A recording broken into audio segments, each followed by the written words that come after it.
Hello my dear all students. First of all, I like to say this is not a physics lecture video.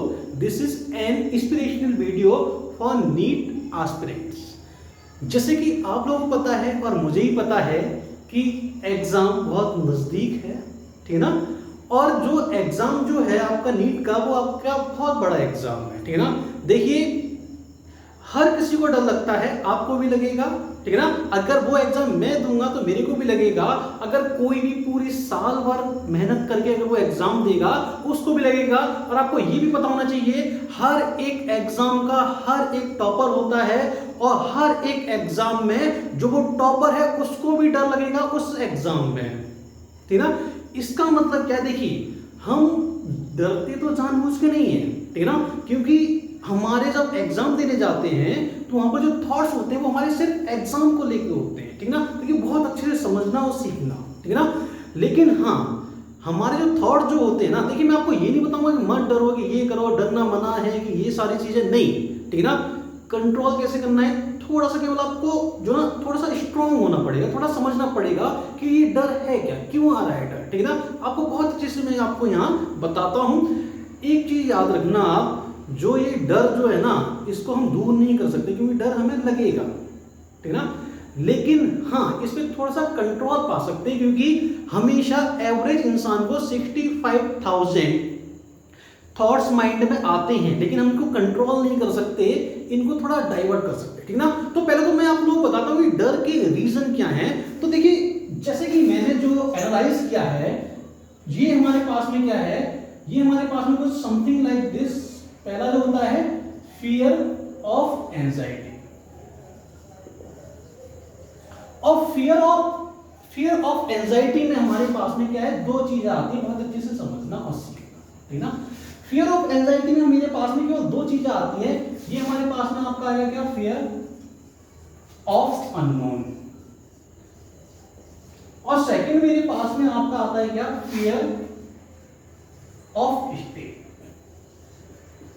अब समझे और सीखे, मैं आपको बहुत अच्छे से समझाता हूं कि हमारे पास में क्या है, फियर ऑफ एंजाइटी। जब हम एग्जाम के बाहर होते हैं, ठीक ना, जब एग्जाम नजदीक आता है तो ऑब्वियसली क्या है, हमें थोड़ा सा डर लगता है। लेकिन हाँ, आपको ये समझ होना चाहिए क्या, कि फियर ऑफ अननोन क्या है। फियर ऑफ अननोन वो है जब हम एग्जाम के बाहर जाते हैं, क्लासरूम में बैठे होते हैं तो इन्विजिलेटर अननोन होते हैं, हमारे क्लासमेट जो आपके एग्जाम दे रहे हैं वो आपके लिए बिल्कुल अननोन होते हैं, टोटली अननोन होते हैं। ना ही वहां पे आपके वो टीचर होते हैं जो आपको डेली पढ़ा रहे हैं, ठीक है ना, ना ही आपके फ्रेंड्स होते हैं जो आपकी डेली क्लास ले रहे हैं, सब कुछ अननोन होता है। और सबसे बड़ी बात, अननोन शहर भी होता है कुछ लोगों के लिए, ठीक है ना। तो वो क्या होता है, एक डर की वजह होती है। लेकिन हाँ, ऐसा बिल्कुल मत सोचें, जिन लोगों ने बहुत अच्छे से मेहनत की है और जब आप एग्जाम परफॉर्म करेंगे तो आपका ये आपके लिए एग्जिस्ट ही नहीं करेगा। फियर ऑफ स्टेक क्या है, ठीक है ना। फियर ऑफ स्टेक क्या है, कि लोग सोचते हैं अगर ये एग्जाम क्वालिफाई नहीं हो पाया तो मैं तो गया। हमेशा याद रखना, जिंदगी में इंसान की कोई भी हार उसके लिए आखिरी हार नहीं होती है। अगर नहीं हुआ कोई बात नहीं, ठीक है ना। कुछ लोग हार जाते हैं, जैसे कि एक क्रिकेट एग्जांपल की तौर पे मैं आपको बताता हूं। एक बॉल आई, ठीक है ना, लेट एज्यूम आपने क्या किया, उसको 6 मार दिया, ठीक है ना, ठीक है, बहुत अच्छी बात है। दूसरी बॉल आई, मिस हो गई, ठीक है ना, तो क्या आप फांसी पे चढ़ जाएंगे क्या, ठीक है ना। तो समझें, ये कुछ ऐसे, ये चांसेस हैं हमारी लाइफ के, ठीक है ना। ये चांसेस है, कुछ ऐसी बॉल्स आ रही हैं हमारे करियर के लिए। अगर मिस हो जाए कोई इशू नहीं है, कोई डरने वाली बात नहीं है। आगे आप ग्रो करें, आगे कुछ करें। इंसान की कोई भी हार आखिरी हार नहीं होती है, हमेशा याद रखना, ठीक है ना। तो फियर ऑफ स्टेक से बिल्कुल मत डरें, ठीक है ना। अगर नहीं हुआ कोई दिक्कत नहीं है। कुछ लोग सोचते हैं होगा या नहीं होगा, ठीक है ना। देखिए, अगर आपने मेहनत की है, सच्ची मेहनत की है, तो होने के लिए कोई भी नहीं रोक सकता। हमेशा याद रखना, सपने और लक्ष्य में केवल एक ही अंतर होता है कि सपनों के लिए बिना मेहनत की नींद चाहिए होती है और लक्ष्य के लिए बिना नींद की मेहनत चाहिए होती है, ठीक है ना। तो आपको मैं थोड़े से जो ना कुछ सब्जेक्ट की नॉलेज बता देता हूं। हमेशा से याद रखना कि पहला जो है मेरे पास में क्या है, कुछ सब्जेक्ट के बारे में बता देता हूं, जिससे आपको थोड़ा सा क्या होगा, समझ आ जाएगा कि हमारे पास में कहानी है क्या। देखिए, वायु के लिए, देखिए वायु में हमारे पास आपका एग्जाम क्या है 3 घंटे का होता है, हर एक सब्जेक्ट को आपको 60 मिनट चाहिए। इसमें मेरे पास में 90 नंबर ऑफ क्वेश्चंस होते हैं जो कंप्लीट करने में वो कितने बोले आपके 60 मिनट, मतलब आपको एक क्वेश्चन 1 मिनट से कम टाइम में सॉल्व करना है। इसका मतलब आपके माइंड में पहले से सेट होना चाहिए क्या कि हमारे पास में क्या है, आपका रिटेंटेशन इज वेरी फास्ट। अगर आपका रिटेंटेशन वेरी फास्ट, अगर आप जो क्वेश्चन पढ़ रहे हैं, ठीक है ना, देखिए वो क्वेश्चंस पे डिपेंड करता है। आपने क्वेश्चन कोई पढ़ा, वो क्वेश्चन हो सकता है आपको एक बार में समझ नहीं आया, दूसरी बार पढ़ा, दूसरी बार समझ नहीं आया, तीसरी बार पढ़ा। आपको ये पता होना चाहिए क्या कि क्वेश्चन कम से कम टाइम में पढ़ के ही उसको समझ लें, और क्वेश्चन को सॉल्व करने से पहले क्वेश्चन को समझने की कोशिश करें, ठीक ना। और जो भी डाटा दिया है क्वेश्चंस के अंदर वो आप नोट करते जाएं। ये बात आप लोगों को पता होनी चाहिए क्या, retention is very fast of each question. हर एक क्वेश्चन की रीडिंग बहुत फास्ट होनी चाहिए। एक ही बार में कोशिश करें, 1-2 बार में आप क्वेश्चन को समझ लें और उसको आसानी से सॉल्व करें, ठीक ना। आ जाए तो आपके लिए बायो के लिए इतना ही, ठीक ना। केमिस्ट्री में क्या है, केमिस्ट्री में समथिंग, जब आप केमिस्ट्री सॉल्व करेंगे तो आपको पहले क्या होगा, ऑर्गेनिक एंड इनऑर्गेनिक, ऑर्गेनिक और इनऑर्गेनिक आप क्या करेंगे 30 मिनट्स में इसको कंप्लीट करेंगे, कोशिश करेंगे 30 मिनट। देखिए आपको जैसा करना है वैसा करें, ये मेरा खुद का एक ओपिनियन है। अगर आप ऐसा करेंगे तो ऑब्वियसली आपको कहीं ना कहीं बेनिफिट्स होगा, ठीक ना।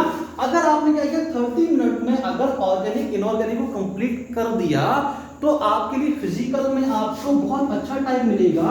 और याद रखना क्या कि यहां से आपको केमिस्ट्री में 5 to 10 मिनट्स क्या करने हैं, यहां से आपको बचाने हैं जो आपको कंज्यूम करने हैं, किसमें बोले आपको फिजिक्स में, ठीक ना। और समझे कि सबसे पहले ऑर्गेनिक इनऑर्गेनिक 30 मिनट में कंप्लीट करें। इसमें देखिए केमिस्ट्री याद रखना, क्वेश्चंस वही सॉल्व करें या वही अटेम्प्ट करें जिसमें आप कंफर्म हैं, तो के कोई नहीं लगाएगा।